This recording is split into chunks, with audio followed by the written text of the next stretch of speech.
Et moi, je trouve que l'introduction, la présentation de Jacques cet après-midi nous pose devant nous de bonnes questions. Est-ce que c'est le sujet qui fait l'événement? Est-ce que c'est l'événement qui fait le sujet? Moi, j'ai la conviction que nous sommes dans un moment, le sujet n'est pas donné. Je crois que dans ton livre, à un moment, c'est ce que j'ai lu hier soir assez tardivement, tu insistes sur l'idée, l'identité, ce n'est pas tout, la définition, ce n'est pas tout. L'avenir, le projet, là où je vais, ça compte. Mais dire à quoi j'appartiens. Moi, je suis breton, actuellement, je suis picard, machin, etc. Enfin, j'en ai un peu rien à foutre, quoi. Le drapeau bleu, blanc, rouge, j'en ai jamais vraiment eu rien à raquer. J'ai même pas allé faire mon service militaire, d'ailleurs. Ce qui compte, c'est la communauté de destin. Elle se fabrique aujourd'hui, la communauté de destin, à tous les échelons du territoire, mais aussi de l'entreprise. Est-ce qu'on peut imaginer de sortir de l'hyper-exploitation de la planète avec l'extraction du gaz de schiste, du gaz, du pétrole, machin, etc., sans les salariés concernés? Si on n'imagine pas quoi faire de la ville après la bagnole. La ville, ça a été commercialisé pour la bagnole et pour les commerçants depuis un siècle. Comment est-ce qu'on sort de la mise au travail sur des activités industrielles qui ne sont quand même pas très extraordinaires, l'automobile? C'est quoi la sortie du capitalisme? Est-ce qu'on décide de laisser pourrir la société ou est-ce qu'on mène le capitalisme pourrissant à son acte de décès? Et donc ça implique de travailler avec une perspective qui est comment je sors de la mise au travail forcée. C'est ça notre question. Si on veut rivaliser avec l'Amérique latine, l'Amérique latine, c'est des villes aujourd'hui de 20-30 millions d'habitants. Mexico, c'est 22 millions d'habitants. Ça s'est fabriqué en 50 ans. En Europe, au 19e siècle, il faut un siècle et demi pour arriver à ce seuil-là. Notre question, c'est, Saint-Simon a dit un jour, l'industrialisation, ça va révolutionner le monde. Dernier terme, autorité, pouvoir, territoire. Il y a une femme qui s'appelle Jean-Claude Saskia Chassen, qui est d'inspiration très libertaire, etc., qui est très connue. Elle a commencé son parcours politique professionnel dans les années 70. Sa première étude a été de regarder est-ce que la côte ouest des États-Unis peut concurrencer la côte est des États-Unis. La côte est des États-Unis, c'est juste un truc. 33 millions d'habitants, la conurbation dans le centre est New York. Vous avez aussi, au Japon, Tokyo, 33 millions d'habitants, la conurbation. Il y a un truc qui s'appelle Fukushima qui s'est passé. Ce sont des choses extrêmement fragiles. Et donc, notre question aujourd'hui, c'est pas Mélenchon, c'est pas Macron, c'est pas Le Pen. Notre question, c'est comment nous réinventons une intervention de la politique, du politique, dans la continuité du mouvement envoyé, sur effectivement comment nous réinventons un quotidien qui soit pas seulement vivable, qui soit désirable. Je vais partir d'expériences professionnelles, tout ça, qui recoupe une partie de ce que tu as dit. Je suis ingénieur, je travaille dans le domaine de l'énergie, et particulièrement des centrales électriques.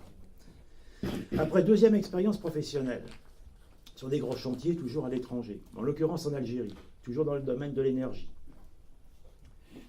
Dans les grands chantiers, le personnel, c'était du personnel local, et puis l'encadrement, les expatriés, c'était des contremaîtres, des soudeurs qualifiés, français, qui venaient là. Et puis, ensuite, il y avait les dirigeants algériens qui ont dit, mais utilisez donc plutôt du personnel philippin.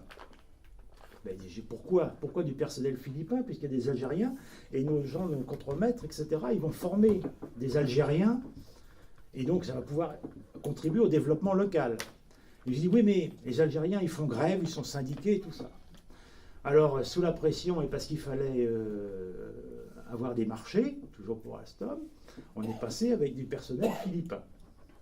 Et puis après, ben, le marché en question, c'était même plus du personnel philippin, quand on a eu des soi-disant conditions de concurrence qui étaient mises sur pied, qui pouvaient assurer les marchés, mais c'est des entreprises chinoises qui sont venues.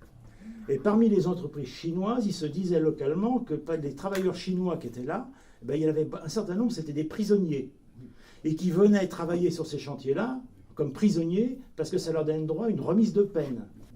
Donc voilà l'évolution des grands marchés internationaux et des conditions de la concurrence. C'est-à-dire que progressivement, on en arrive, pour des questions de concurrence, à des conditions de goulag. Mais de goulag quasiment librement consenti, puisque c'est considéré comme un progrès. Alors je crois que face à ça, il y a quand même des réactions. Effectivement, le problème aujourd'hui, c'est qu'on assiste à une atomisation de nos sociétés, une mise en concurrence généralisée, l'ubérisation, etc. Mais alors, il faut effectivement trouver le moyen de retrouver du collectif.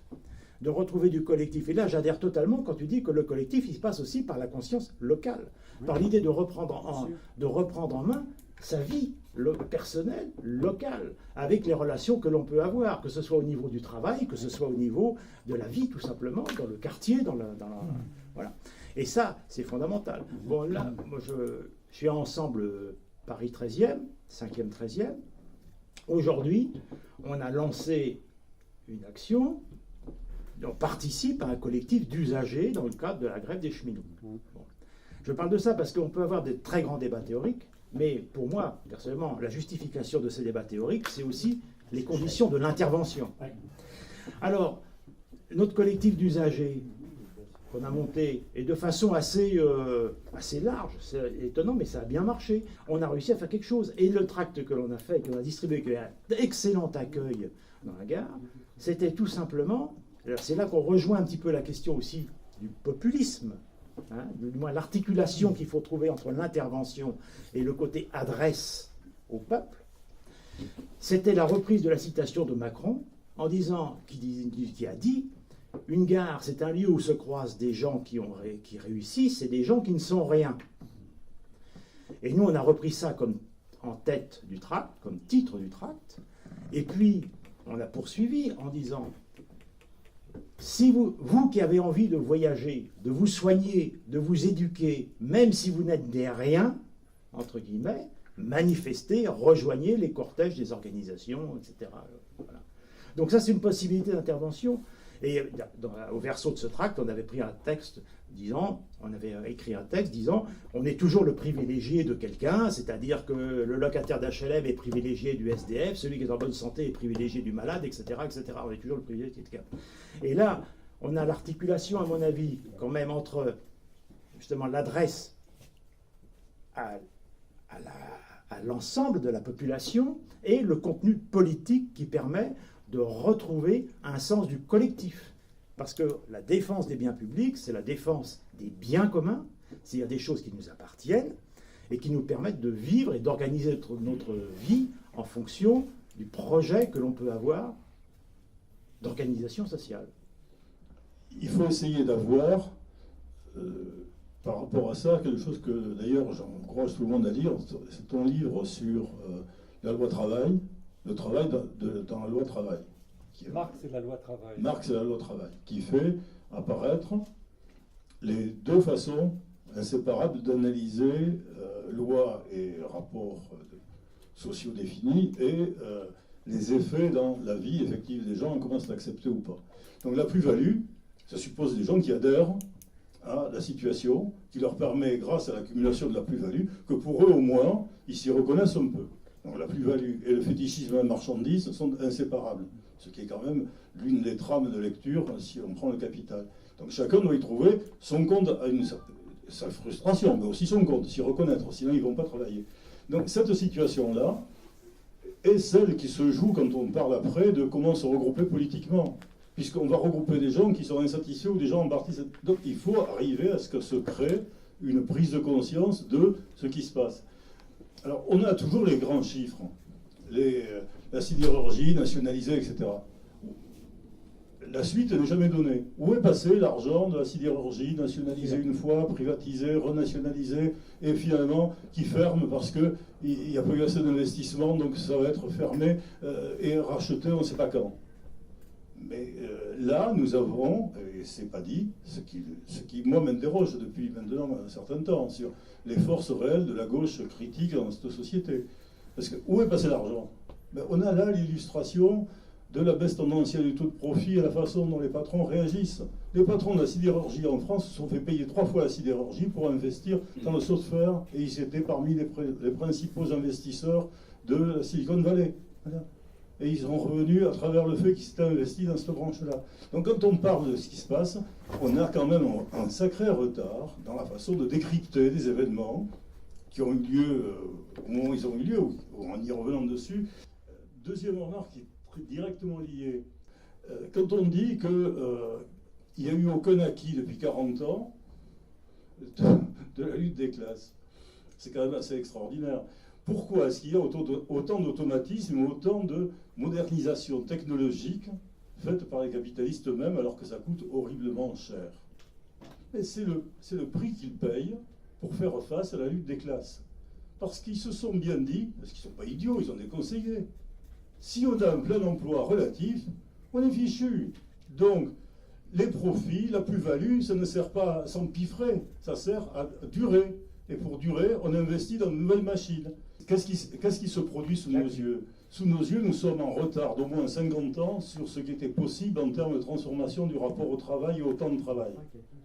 On le paye.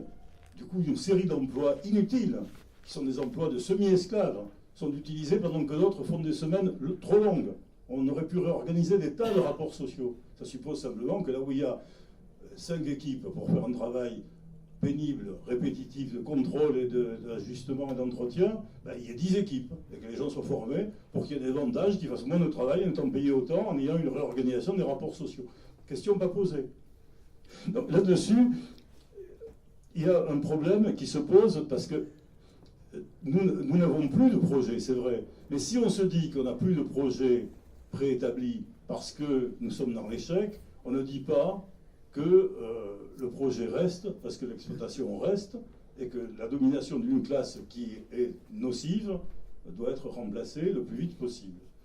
Donc, quand on dit l'hégémonie, je me méfie, je le dis bien, parce que pour que des organisateurs dans la société, qui sont reconnus parce qu'ils apportent leur savoir-faire, soient dégoûtés des résultats de ce qu'ils font, il faut bien qu'il y ait une discussion publique sur le projet, sur les visées dans la société. Donc si la visée dans la société, c'est avoir des places dans l'appareil d'État pour voir comment ça se changera, ça signifie que rien n'est fait pour combattre le mépris que les couches qui se croient dirigeantes ont pour ceux qui ne sont pas capables de diriger. Donc ça fait partie des choses sur lesquelles je voudrais un peu insister, en disant que quand on a lancé Agir contre le chômage, qui était abolir... On a décidé de le faire parce qu'on n'arrivait pas à mobiliser dans les entreprises pour la réduction du temps de travail en vue d'embaucher. On avait essayé d'avoir un truc du genre, tout le monde peut travailler, il suffit de réduire le temps de travail et que les gens viennent se proposer.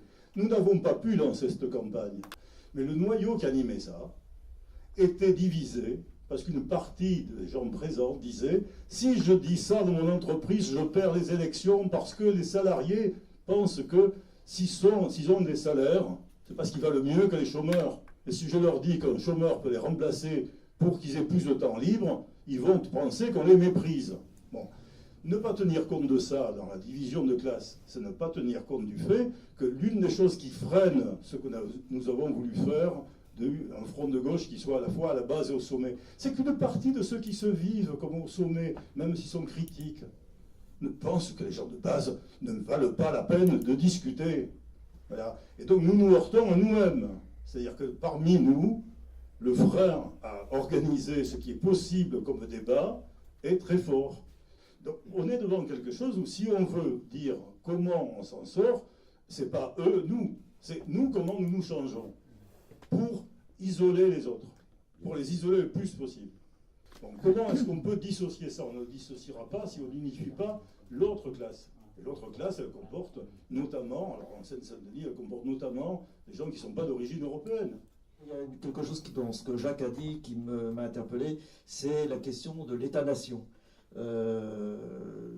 Petite aparté, il se déroulait jusqu'à il n'y a pas longtemps une expérience, moi, que je trouve extrêmement intéressante dans la Syrie du Nord, enfin dans le Kurdistan, autour du projet de confédéralisme démocratique du Rojava, qui est porté par les Kurdes, du courant, proche du PKK, mais qui ne concerne pas que les Kurdes. C'est-à-dire que c'est aussi une façon, c'est un peu dans les thèses qu'ils développent, du dépassement de l'État-nation. Et je crois que c'est quelque chose auquel on devrait réfléchir, c'est-à-dire qu'ils sont confrontés à un certain nombre de nationalités sur le terrain, et ils avaient le choix entre revendiquer la création d'un État kurde ou le dépassement de la question de l'État-nation pour construire une société démocratique qui dépasse justement les conflits ethniques, religieux, etc. Alors, c'est mal barré, certainement, notamment avec ce qui se passe s'est passé à Afrin et qui ne va pas s'arrêter à Afrin, malheureusement. Voilà, donc je ne sais pas, par rapport à ça, je pense qu'il y a une réflexion importante à avoir et qui renvoie aussi à ce qu'on peut mettre sous le terme d'altermondialisme et d'internationalisme. C'est-à-dire qu'on va être confronté dans un an d'ici à des élections européennes. Qu'est-ce qu'on porte sur le plan politique en tant que courant politique de gauche alternative pour justement ne pas s'enferrer dans un espèce de nationalisme franco-français d'opposition avec les peuples européens, parce que je crois que le destin, la communauté de destin dont on parle quand on parle on parlait tout à l'heure dans la présentation de Jacques Bidet, ça renvoie aussi au-delà de nos frontières. Rattaché à notre thème sur le populisme, je vais demander à Jacques de développer un petit peu, s'il le veut, cette notion qu'il a avancée de peuple social. Parce que bon, tu as évoqué en parallèle le peuple civique, on voit assez bien de quoi il s'agit. C'est le peuple des citoyens, avec égalité, le droit d'élire ses représentants, etc. Et puis le peuple ethnique, qui est plus compliqué par rapport à nos préoccupations, puisque on voyait par exemple, ce matin était évoqué l'orgueil national dans certaines nations latino-américaines. On voit que cet orgueil national, il peut être ambivalent ou ambigu. Ça peut être à la fois la réaction par rapport à l'Empire, à l'agressivité de l'Empire américain, mais ça peut être aussi l'autre face, l'idée d'affirmer une orientation, une politique par rapport aux voisins, voire en interne par rapport aux subalternes ou aux nations dominées au sein même de la zone. Bon, donc ça pour le peuple ethnique, mais du coup la question du peuple social, ou peuple classe, bien que la formule ait été utilisée dans un autre contexte, c'est intéressant par rapport à notre réflexion sur le populisme. Peut-être que tu développes cette notion. Si on pense comme Laclos, comme Althusser, qu'il n'y a pas de contradiction entre le développement des forces productives et les rapports sociaux de production et de reproduction, putain, on est mal. Il semblerait que l'anticipation du camarade Engels, du camarade Marx, du camarade Proudhon, de notre ami Saint-Simon quand même, la classe industrieuse va révolutionner le monde, qu'elle ne se soit pas exactement opérée dans les termes où eux l'ont imaginé. Et donc moi, dans le passage que j'aime bien, notamment je découvre le bouquin depuis hier soir, chez Jacques, il y a notamment toute une partie, j'essaie de retrouver dans ta table des matières, c'est la partie, et je ne vais pas la retrouver maintenant, j'aurais dû prendre mon exemplaire. Enfin, grosso modo, il nous dit, Laclos, Mouffe, et puis quelques autres, Bourdieu, etc., ils n'arrivent pas exactement à nous expliquer pourquoi Pourquoi la droite est majoritaire? Parce que dans leur... tu vas répondre tout de suite, hein, parce que ça me paraît être un élément important de ton apport aujourd'hui. Mais effectivement, il faut arrêter un moment de se mettre le cerveau à l'envers, quoi.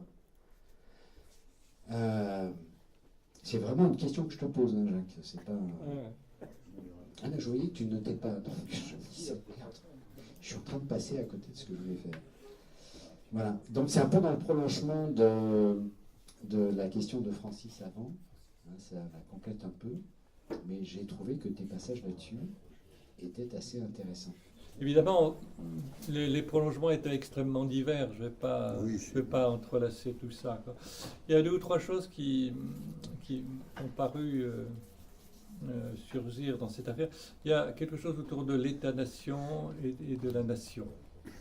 Moi, mon message principal dans la première partie, c'est que la classe dominante a 2 pôles, et pas seulement les capitalistes. Et ça, je pense que, disons, dans la tradition... disons, un peu anarchiste, on doit le comprendre, même si je trouve que Proudhon met pas bien les choses en place, parce qu'il n'y a pas 2 ennemis qui seraient le capital et l'État. On ne s'en tire pas comme ça. Il y a deux ennemis, ou 2 adversaires à l'une des classes, qui sont la force capitaliste et la force compétente, entre guillemets. Et la lutte est autour de la question, entre autres autour de la question de l'État. Mais alors, il n'y a pas que l'État, il y a la nation aussi. Et la nation, c'est quelque chose de terrible pour lequel le marxisme n'a pas de concept. Pourquoi il y a toujours une question nationale pas très claire chez les marxistes? Un peu les Austro. Sur cette question, oui, peut-être, oui, ils ont posé. Mais je pense, bizarrement, Schmitt, c'est intéressant.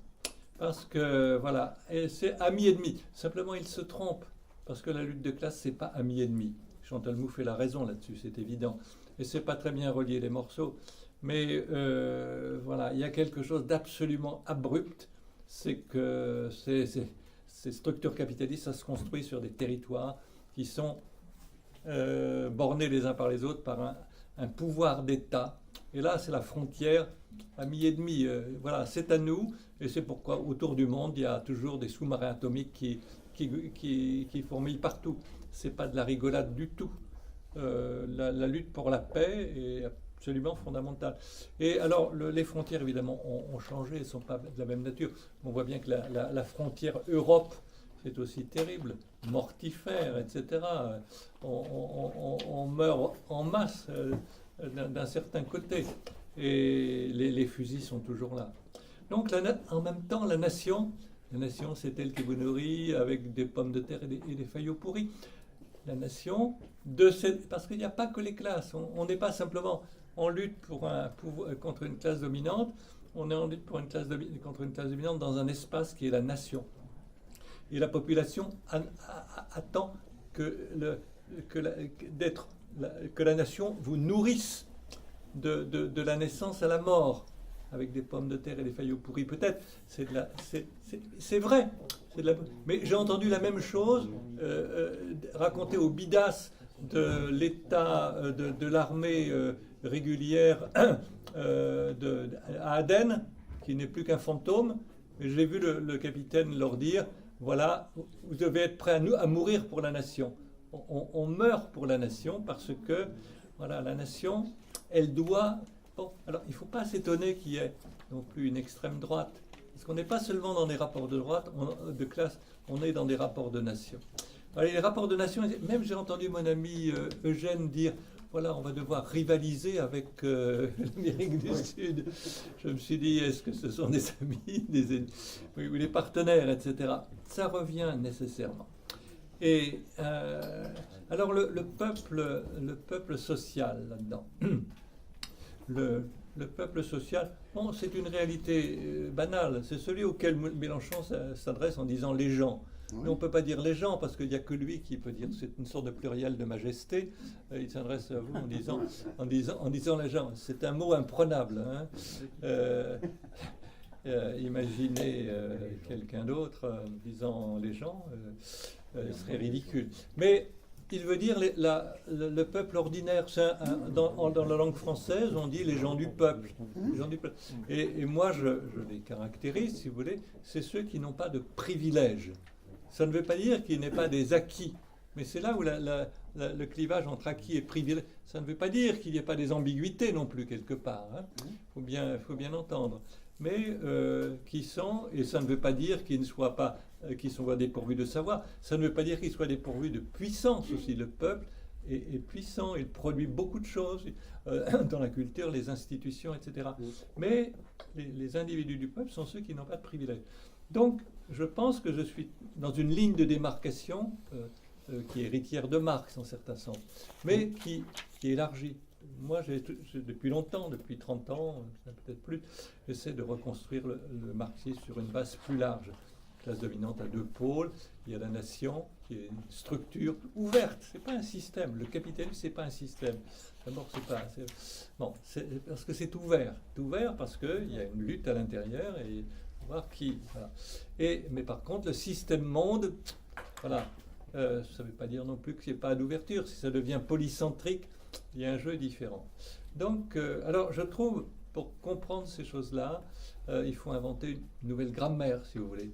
Parce que quand Xi, par exemple, en Belgique, en Chine, dit on construit le socialisme, ça n'est pas faux.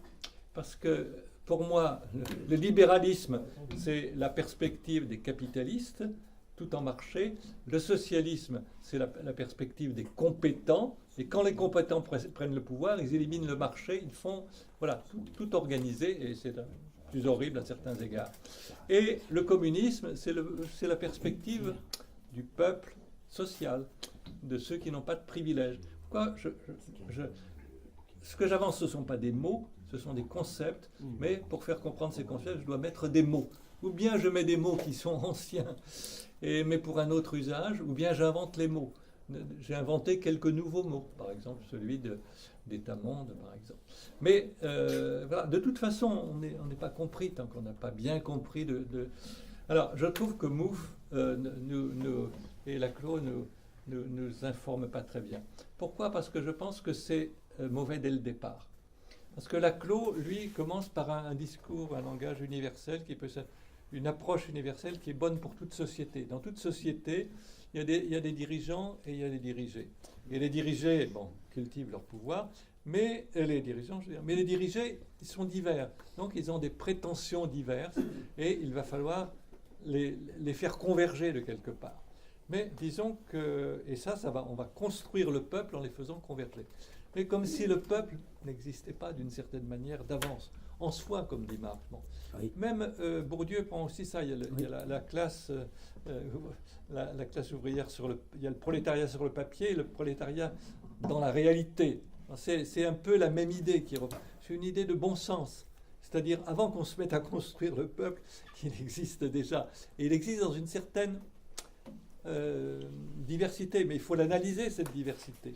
Et donc, voilà, on ne va pas construire le peuple, on va le rassembler. On va le rassembler à partir des déterminations sociales qui font sa diversité. Et les diversités sociales, elles viennent du rapport de classe. Il y a un peuple A et un peuple B qui cherchent à se rassembler, mais ils sont divers. Le peuple B, il est fait aussi d'éléments qui viennent du rapport de nation. Par exemple, ce qu'on appelle le racisme, la discrimination. C'est évidemment lié à l'histoire de la domination coloniale, à sa capacité de perdurer, etc. Moi, j'ai des petits-enfants qui sont franco-africains. Ils ont compris assez rapidement que c'était très, très mauvais pour eux, bien entendu. Voilà. Mais il y a aussi, la domination de l'homme sur la femme qui interfère avec les rapports de classe. Alors, on ne va pas faire converger des prétentions différents. Il y a bien une bonne idée chez Laclos et Mouffe. La mauvaise idée, c'est de dire que les rapports de classe, c'est vraiment secondaire maintenant. Ça va être remplacé par les partis qui étaient des partis de classe, vont être remplacés par des forces par les associations qui s'occupent de ceci ou de cela. Mais bon, il faut voir. Alors, il y a les associations pour l'habitat, des associations pour l'enseignement, etc. Mais évidemment, tout ça a beaucoup de rapports avec les rapports de classe et aussi avec les rapports de nation, etc. Mais il y a quelques pôles d'articulation de la pensée qui sont fondamentaux, et c'est ça ce que je mets en avant. Donc, il y a quelque chose qui est très décevant dans tout ce que je raconte, et dont vous avez parlé après, c'est les horizons, des programmes, etc. Je n'ai pas du tout parlé ni de programme, ni d'horizon. Oui. Je m'en suis resté à la seule question de la forme d'organisation. Il y a un moment où la forme... C'est l'opéraïste important, Toronto, qui disait ça. Il y a un moment où la forme d'organisation est une question absolument primordiale. Et je crois que c'est le moment aujourd'hui. Alors ça ne veut pas dire que ça va remplacer d'autres... Je me rappelle, on essayait d'en parler ensemble, mais nos amis d'ensemble, certains pensaient qu'il était plus important de parler de l'Europe, etc. C'est très important de parler de l'Europe et d'avoir des programmes. Mais la question de l'organisation est une question très importante. Et je crois non plus que... et il y a quand même un certain rapport entre les deux. Alors, ça ne peut pas non plus se rapporter parce qu'il y a une autre... je voudrais dire un mot quand même de la problématique du commun qui a tendu à se remplacer celle du communisme. Oui. Alors, moi, je trouve que c'est très intéressant. La réunion où j'étais l'autre jour, ça s'appelait Nanterre en commun, etc. C'est formidable, mais il ne faut pas penser qu'on va pouvoir se replier. Parce que qu'est-ce qu'ils ont découvert, Dardot et Laval? Ça a commencé avec les commoners du Moyen-Âge, qui ont vu qu'on leur prenait le capitalisme naissant, leur prenait leurs terres communes, etc., qui se sont battus, et ils ont dit, ben oui, mais il a subsisté du commun, etc. Et on est arrivé au moment du numérique. On a commencé à comprendre que la question du commun, c'était extraordinaire parce que l'idée n'appartient à personne, la découverte n'appartient à personne. On peut se partager. Ce qui est commun intellectuellement, ça se distribue entre tous sans que personne n'y perde, d'une certaine manière. Donc on a commencé à dire, voilà, la problématique du commun, ça va être formidable, ça va tout remplacer. On va faire Paris en commun, etc. Bon. Très bonne idée, très, très productive l'idée de commun. Excuse-moi, j'improvise très mal là. Mais moi, j'appuie, je trouve qu'il y a toutes sortes de choses, coopératives, etc., toutes sortes de communs. Ça, c'est formidable. Il faut y aller absolument à fond. Il faut s'investir dans le commun. Du reste, ces autogestionnaires ne nous ont pas attendus, bien entendu. Mais simplement le commun, d'où ça vient? Ça ne vient pas des commoners. Ça vient de quelque chose qui s'est produit dans l'Europe à partir du XIIe, XIIIe siècle, surtout en Italie du Nord, qu'on a appelé il comune, la commune, le commun en italien. C'est-à-dire, pour la première fois, un peuple de producteurs, artisans, commerçants s'est emparé d'un espace, plus ou moins. A dit, voilà, le marché, ça ne va pas être dirigé notamment par les banques et les changeurs. L'organisation, ça ne va pas être simplement un pouvoir qui va nous être imposé par les nobles qui sont là. Ça va être tout le peuple. Et le peuple qui se réunit chaque année, qui établit une constitution, un législatif, qui se choisit un exécutif, un podestat qui est en dehors, qui est distinct par le privé de distinct. Une justice qui n'est plus la justice de l'un contre l'autre, mais une justice, quand il y a un crime, c'est le commun qui est lésé, etc. Une armée commune, des lois communes, etc. Et ça a été le commencement. Ils ont inventé toutes les institutions républicaines. Mais ils ont inventé ça dans un espace commun. Ils faisaient la guerre entre eux, bien entendu. Mais ils avaient l'intelligence de comprendre qu'il y avait des choses communes à toutes les communes. Après, il y a eu une révolution des forces productives, tout ça a été balayé. Cet espace ne signifiait plus rien économiquement, et sur les plus vastes espaces, ce sont j'ai fini, les aristocrates qui ont pris le pouvoir. Mais l'idée a continué souterrainement à travers...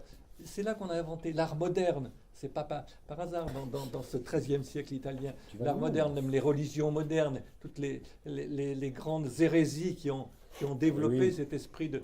Et alors on a retrouvé ça au XVIe siècle avec les révolutions anglaises, quand Adam creusait la terre, quand Ève filait le fil, où donc était le maître, où donc était le serviteur. Mais ça, c'était déjà présent dans certains...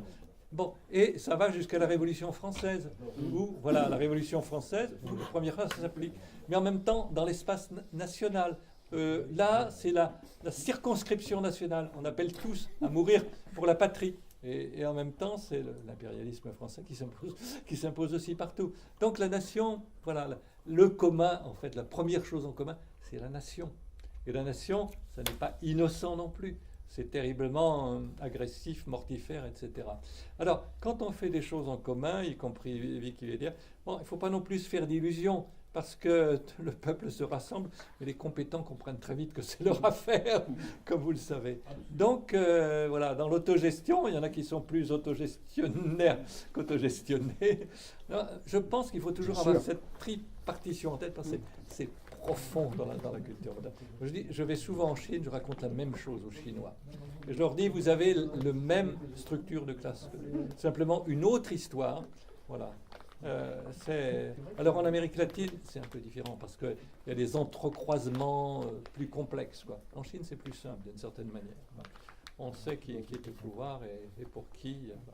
Bon, voilà, je m'arrête là.